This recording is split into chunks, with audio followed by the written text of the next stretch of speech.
we'll take the rain. Today is the 10th of December, and yeah, we are just a couple weeks away from Christmas now that Thanksgiving is behind us here for us in the States. And but yeah, we Going by want to. fast. What's that? Going by fast. Going by fast, exactly. So it'll be here before you know it. We know a lot of you guys are dealing with different weather. Patty just mentioned we got a little bit of rain down here. I know, Nikki, you're up in northern Canada, or up in Canada, where you got some snow up there. In other parts of the country, people A are lot dealing of with you guys are up snow. north that are Yeah, dealing with snow, and it's it's all what you that get time of used to. year. Yeah, Yeah, it's all exactly. It's that time of you year. guys are obviously used to where you've been at. We were in Colorado for a long time, so that you get used to it, you prepare for it, and then it's fine. Yeah, exactly. So with that, we're going to talk about some common training errors that we all make because now we're in a different time of year. You might be training indoors because of the weather, or hopefully you can get outside because we still need some vitamin D, as we talked about last week. But that's what we're going to go Fresh through air today. is Yeah, the fresh next thing. air and It's super sunshine are important. just so critical just for your mood and all the stuff we talked about last week. But we're going to go in today and again talk about these and let you guys get at your Saturday. So we'll get into this here. 6 common training errors that we've experienced as well. We've made these I mistakes mean, as there's a well. lot of them, but these are the ones that get people probably in the most trouble. Yeah, exactly. So as we talk about each week, this is not medical advice. Always do your own research. We're here to share with you guys what we We're, do, what we research. And I love this quote. It's saying, when you coach me, I'm going to learn. When you challenge me, I'm going to grow. That's why we have this group, to help coach you guys and to help challenge you guys. And if you believe in me, I'm going to win. Well, we believe in you because we all can do this. We all need community nowadays more than ever. you guys are all awesome. You guys are all doing amazing things. So we need to support each other.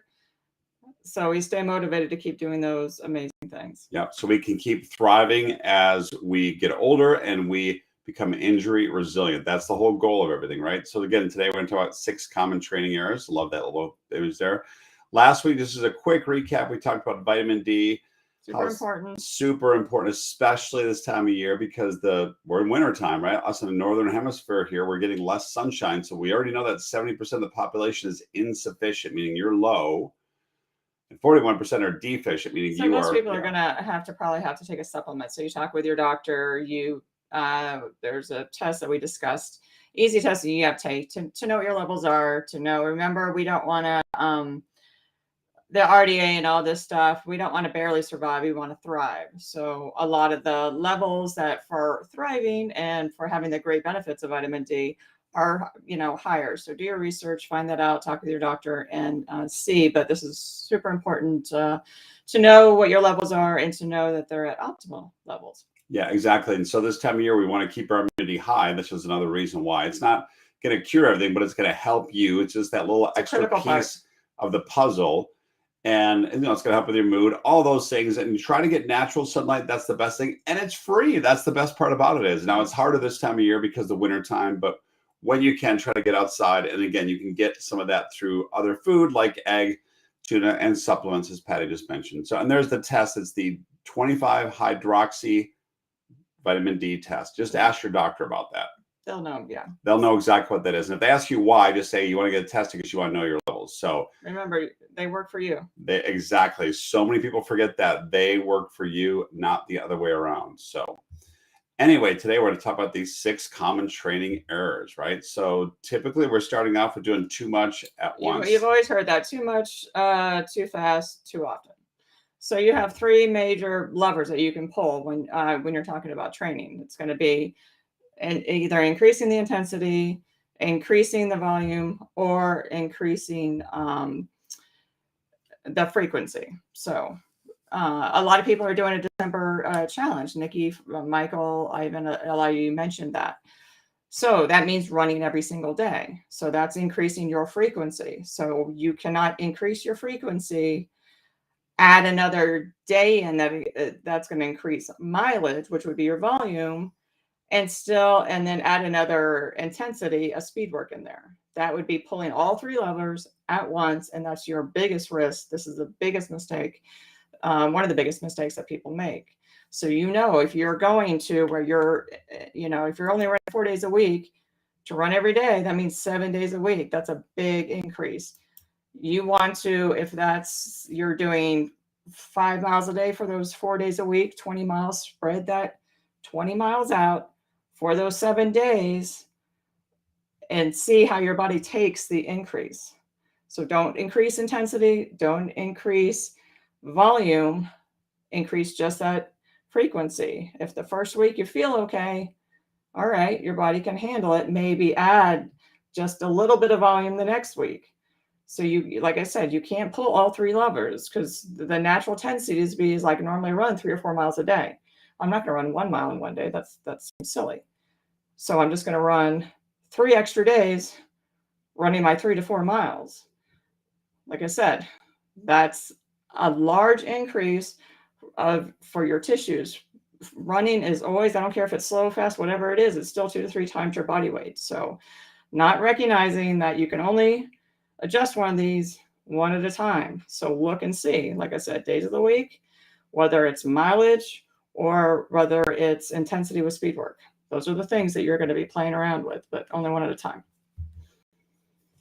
No variation. Yeah, this is an easy one too. Try to change things up. Try to change your route up if you can. Depends where you're located, obviously. I know, and I'm guilty. I'm 100% guilty We both are. of this. So far, being able to run every day, it's not getting me into my, it hasn't gotten me into any trouble. But I know consciously that it would be better for me several times a week. So we would try to go down to the beach. Did I do that every week? No. Try to go down to Lady Bird Lake. We do that every week? No. I've been trying to go over to at least the next neighborhood. A little variation in the hills. We need that. Overtraining and overuse injuries happen from the exact repetitive motion. So if you're training on that same exact course, A, it gets boring. B, it's that repetitive the same. So switch it up. It doesn't have to be crazy going from your flat terrain in your neighborhood to doing some trail running. Not that extreme, but if you can, try to switch it up. Shoes, that's another big thing. Running with the same exact pair of shoes. I guarantee most of you do this. Yeah, right now I'm guilty. I need a new pair of shoes. And so you notice it by looking at the tread at the bottom, all of a sudden I'm realizing, oh, there's a lot of wear and tear on these shoes. It's time for a new pair. And of course, my feet are getting sore, which is the first sign, right? Listening to body. But you should have different pairs of shoes. Everybody should be able to run in pretty much any shoe out there. That's kind of a myth that we have, that it's all these different things. Our feet should be strong enough. Our ankles should have enough mobility. We should be able to do that. Now, that's obviously not the case because most people don't have the strength and mobility in their feet. But having a different shoe for speed work, having a lighter shoe for all of it is better. The technology has gotten there to where the cushier, more stability shoes are a lot lighter. So now you do have a lot more options in that. But you'll notice ones, a lot of shoe lines talking, they all have like a speed version of their shoe. Shoes are expensive. I know it's not something that you can do, but if you do have the ability to do it, have a different shoe that you use for speed work. It's going to be a little bit lighter. It's going to be a little bit thinner, but it's going to give you that speed. It's going to give you that more proprioception that you need in your feet. That helps with your running, that helps with your walking, that helps with everything. So if you can, that is definitely something that can help you, benefit you with your running. And then try to do different races. We're actually really good about that. We always like to travel to different races. Started doing different races. It's doing different lengths of races. Different lengths of races, excuse me. Sorry. Well, it's the same thing. I did marathons. Yeah. I was a marathoner. I wasn't a half marathoner. I wasn't a 10K. I wasn't a 5. I was a marathoner. And I identified myself as that. That's all I did. It was marathons and ultras. And getting locked into that mindset, not good. Every single marathoner would benefit from 5K training. Every 5K person would greatly benefit from doing a 10K or a half marathon. Mix them up, safely do it, but you're training all different energy systems. You're training all different ways, intensities, and all of that. Your body likes variety. That is another way to mix it up as long as you do it safely. Yeah, exactly. So, and you can also change different races. We like to travel to races. That's one of the things, but it's the same concept of changing things up a little bit, right? Yeah, variety is the spice of life. Yes. So, not recovering enough. We are all guilty of this, man. I'm really guilty of this. Just not letting your body get the proper sleep. Yeah, there's no overtraining. There's only under recovering. Yeah, that's a key Your body phrase. Think about that again. Your body can handle whatever. If you train hard, you recover just as hard. If you even the load that you're putting on it, if your body can handle it, if you recover enough from it, you can do most anything. So yeah, exactly. And it's sleep, as we talk about all the time, is so critical. that's where we get the recovery. That's where we get our muscle building. That's where the adaptations. That's where all the magic happens. So make sure you're getting that quality sleep. We talk about that. We've done numerous things on that, but sleep is the number one thing. Yeah, and of course, nutrition, what we're eating, right? That's why we, years change ago, we changed the name of the group to Healthy Nutrition for Runners, right? These are the secrets that we do because we're in our 50s, we're our high school weight, because we know what to eat, which ties to our nutrition. You shouldn't be eating like crap just because you can get away with it. Yeah. We're too old for that. It's a mindset of, I can eat this because you don't want to be able to get away. It doesn't matter if you can get away with it. It doesn't matter if I'm a happy weight or whatever, and I eat donuts and I eat crap and I blah blah blah. That's not the point anymore. Nutrition is about giving your body the vitamins and the minerals and the nutrient dense food that it needs, A, to recover, B, to perform, and C, to thrive. And just think about what we've gone through the last couple of years, right? Nutrition is a big part of that, because you want to be in control of your body, which is your responsibility at the end of the day. Exactly. It's the only place. Take care of it. It's the only place you got to live. I talk about this all the time. Water, nutrition. We all are guilty of not drinking enough water. Most people are not me. Actually, I drink about 3 of these a day. It's 3 liters a day. Are mildly dehydrated pretty much at all times. At all times. It'll make you more hungry.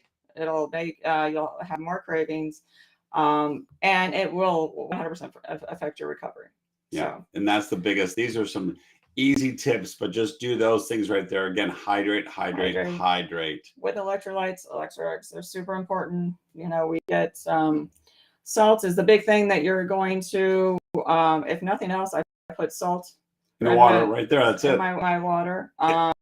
There's other electrolytes. The Elements and Redmond's. The salt company makes also Relight electrolytes. So sweating a lot, salt's the most thing you sweat out, but they do add some potassium, add some other magnesium, other minerals that get pulled out too, that are good to have, and they give it a little flavor, and they don't have all the sugar in it. So they've come a long way with the electrolytes versus, like I said, the orange Gatorade that you get at the races, which is all sugar anyway. It tastes horrible. Gross. Oh God. That's why that salt is sitting in my desk, because I actually put it in my water if you're drinking a lot of water, we're not telling you to add salt to your water. That is what you have to discuss with your doctor. That's a choice that I make. That's what you have to discuss with your doctor. But I know from the research and everything that I am not afraid of salt. My body's not sensitive to salt. Right. My body needs salt. So do with that what you may. Yeah, exactly. So the next big one, and we're all guilty of this, not listening to your body. Injuries I don't know how many times I hear it's like, this injury came out of the blue. I'm like, no, it didn't. You started something with your knee. You started something like that, and then somehow it went away. You were like, oh, I'm just going to go back to doing it. Oh, I'm feeling it a little again. Oh, but I have to do a 12-mile run. Well, I really need to do that run. I need to keep on my schedule. I evolved into that injury. Like, don't come out of nowhere. Your body gives signs. Listen to those niggles. If they go away after a mile or two and it doesn't come back, then it's just a thing that you can ignore. If it keeps coming back, that's your body saying, hey, you need to address this. So don't ignore that. When it's happening. Try to get past the I'm doing this no matter what. I was like that too. It's not a good way to be. Your body knows what's best. So listen to it when it's telling you. And this is another one that we're all guilty of, is when you were, again, not listening to your body. You just decide, I'm going to push through because, well, you, again, if it's a small thing like Patty just said, after a mile, if it goes away, that's one thing. But if it's consistent, your body, you're going to know, right? And so then you decide to push through when you really shouldn't. Again, the recovery, as we just talked about a minute ago, is critical. So if you don't let your body recover from whatever's happening, there's some type of inflammation, then you're going to put yourself in a big risk. But if you're, like I said, getting back to things, if you're really sick, if you wake up and you truly don't, I'm not talking about not being motivated. I'm talking about, like, yeah, there's a difference. Like you're tired for some reason, you're not feeling it, you feel like you might be coming down with something, and you've got a 10-mile run scheduled. You might not run the 10 miles, or cut it down to 2 or 3. One workout, one run is not going to make or break your training. Consistently making excuses, that's not what we're talking about. This is like, man, I'm really not feeling it. I don't know if I'm coming down with something like that.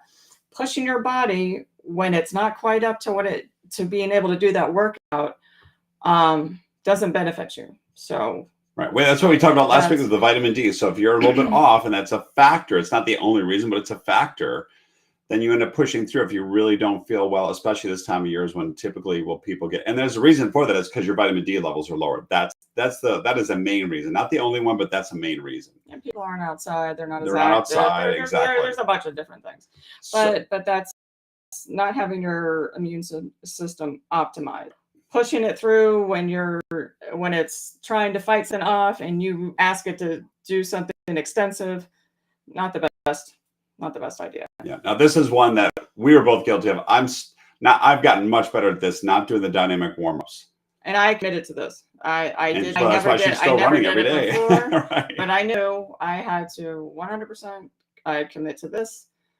I do the foam rolling, I do the stretching, I do a full workout, but if nothing else, you have to do a dynamic warm up. It has literally allowed me to run. It's been like 33 months now, every single day. You have to, you can't, especially in the wintertime, you cannot walk outside when it's nice and toasty and warm in here. Go out to 10 degree weather, start running, let your body be warmed up a little bit, jog in place in the house, get your body really warmed up. Make sure you're dressed for the cold. Don't dress to be comfortable in that weather. You want to 20 degrees, always air like 20 degrees colder, for what you're putting. Because your body's going to heat up. It's easy to forget that. You're putting on, but be warmed up before you ask your body to go out there and run those miles, because it's going to be working against the cold. It's going to be working to warm you up. So there's an added stress on your body when you run in the cold. So give it the best chance to be able to handle that and handle your run without having any negative effects of that. And doing a dynamic warm-up can do that. I love the 80. The dreaded gray zone. And honestly, I had never heard of that. But that is what most runners do. They run, and we're told to run how you feel by effort based on what that run is supposed to be. That is being conscious and being mindful of the workout you're supposed to do, the run that you're supposed to do, and what it is meant for. Going out and running at the pace you think, you're a 9-minute miler, you just always run a 9-minute mile. No matter what's going on or whatever, that's my easy pace, because you convince yourself that that's your easy pace because you've been able to do long distances at that pace. That doesn't mean that's your easy pace. Your marathon pace is not your easy pace. Your easy pace is where you can have a conversation, where your heart rate, if you go by heart rate, is in that zone 2.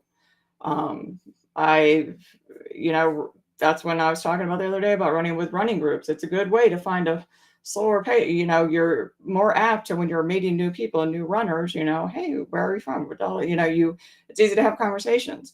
Not as easy to have when you run by yourself to have a conversation, but singing out loud or calling someone, that will let you know if you're barely getting out one sentence before you're having to take a deep breath. That is not your conversational pace. So keep that in mind, and that's what will keep you in that 80-20. If you're not you can't go, most people are doing 50-50. That's the problem. And that's what gets them in trouble, because they're in that gray zone.